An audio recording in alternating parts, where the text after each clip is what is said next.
All right, Trump wants to build a new missile defense system called the Golden Dome. Ah, yes, I read about this. That could cost hundreds of billions of dollars. Is that a good use of money? Well, I mean, look, he's building, he wants to build an arch on the mall. You know, he's building a place he can dance at the White House and do the YMCA. He's going to do that there. And he wants to build a dome. I mean, you got to protect the dance hall. True. By the way,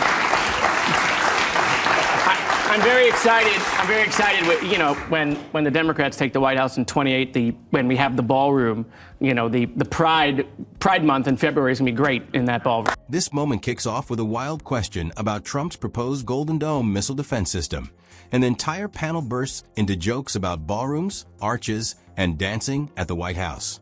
You can practically feel the laughter ripple through the audience.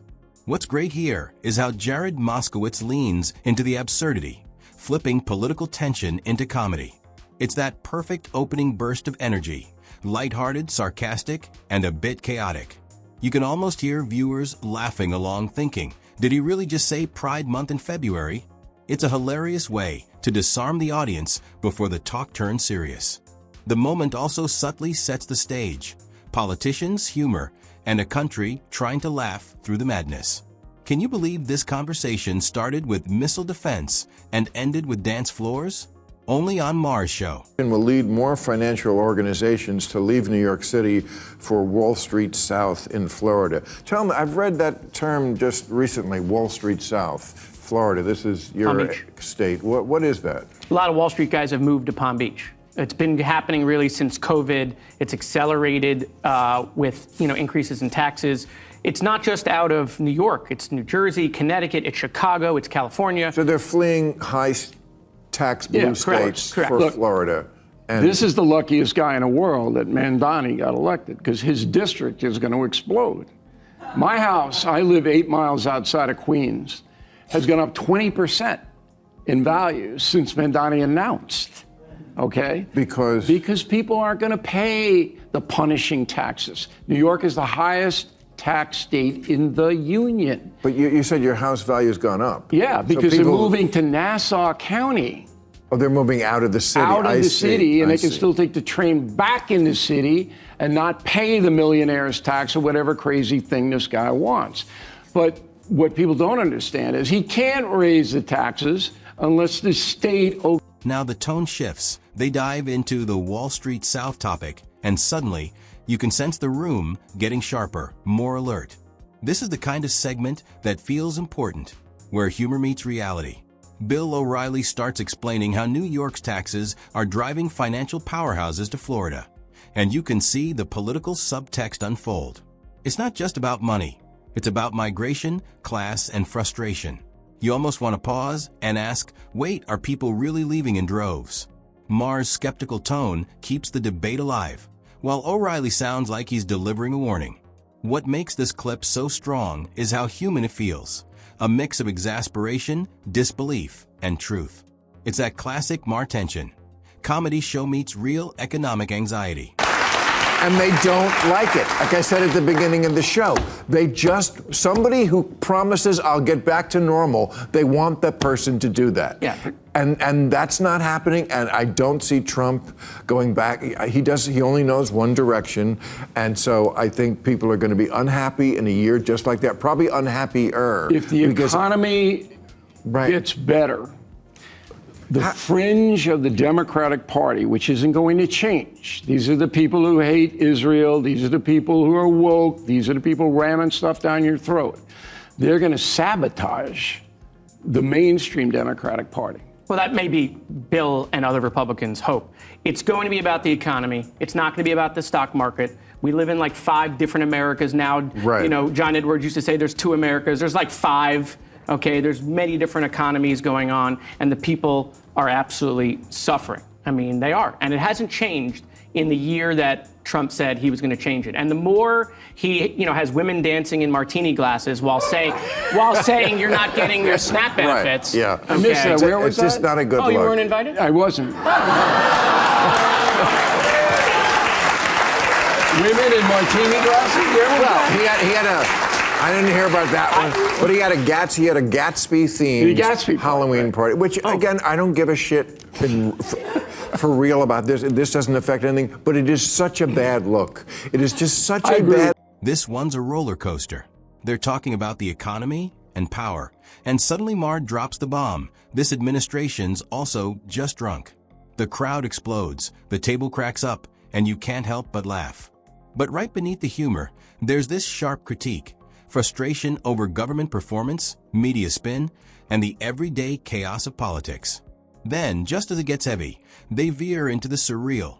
Women dancing in martini glasses at Trump's Gatsby-themed Halloween party. It's ridiculous, it's satirical, and it's so American.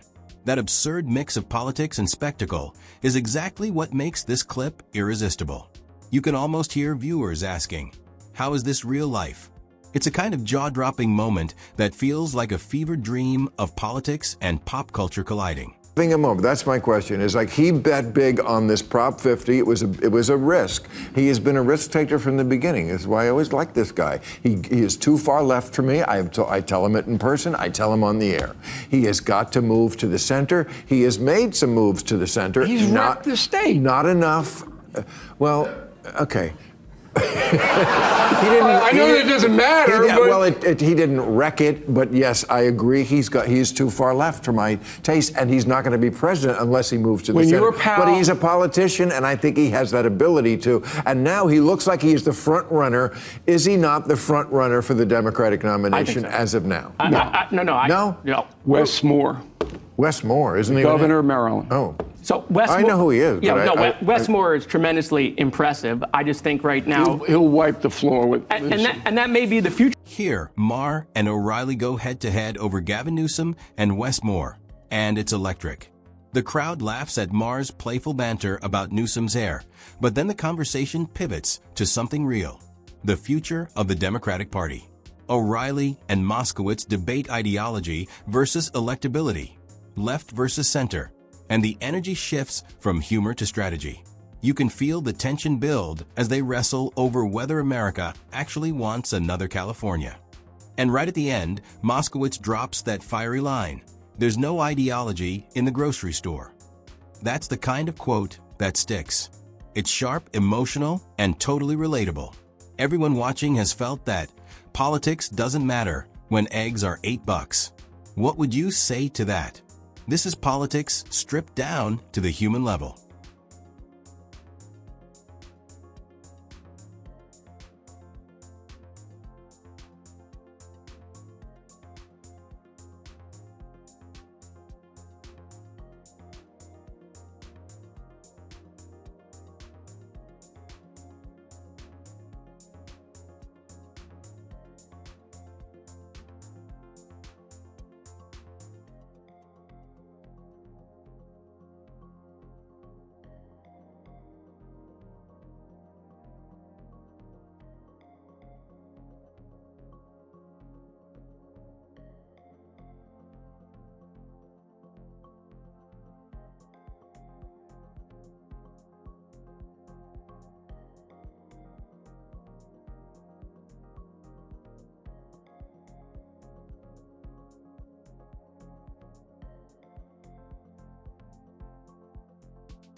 This segment feels like watching a sci-fi thriller unfold live on stage. They start with Elon Musk's trillion-dollar deal, and before you know it, they're talking about humanoid robots taking over. Maher jokes that they already run CNN, the crowd howls, but O'Reilly fires back with capitalism logic. Don't buy his car.